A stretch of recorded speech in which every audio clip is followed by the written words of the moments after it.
बच रहे हमारे छोटे छोटे नन्हे नन्हे बच्चों के भविष्य का, जिसको अंधकार में बनाने का प्रयास, जिसको हमें आगे धीरे धीरे एहसास हो रहा है, और आने वाले समय में ये डबल इंजन की सरकार हमें पूरी तरह से एहसास करा देगी।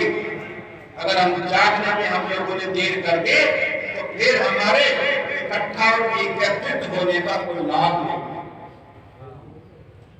2027 के लिए माननीय साहब जी का ये भी एक करिश्मा। साहब काशीराम जी जो आज हमारे बीच में नहीं है, लेकिन उनकी विचारधारा हमारे बीच में। जब सहारनपुर से लोकसभा का चुनाव लड़े, चुनाव हार गए, 5 दिन के बाद दिल्ली में समीक्षा बैठक बुला ली।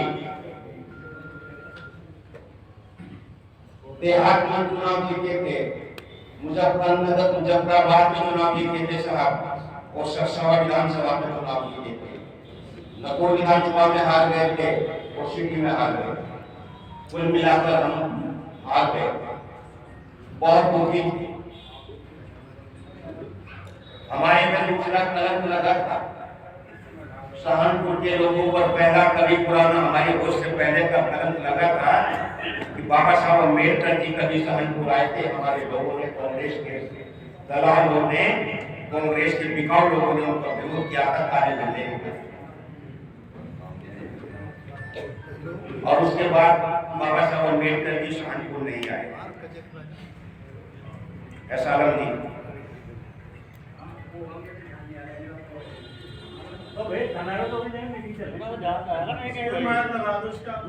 और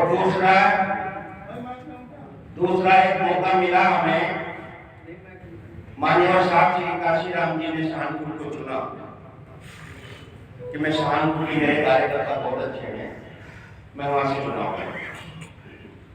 मित्रों, संघर्ष बहुत किया गया, रात दिन एक कर दिया, लेकिन हालात हमारे विरोधी लोग इकट्ठे हो गए।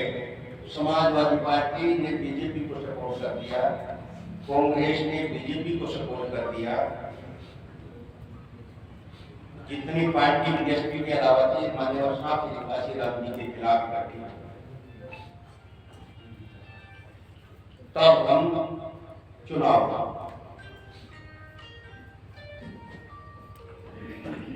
तब साहब काशीराम जी ने, माननीय साहब ने हम लोगों को दिल्ली बुलाया।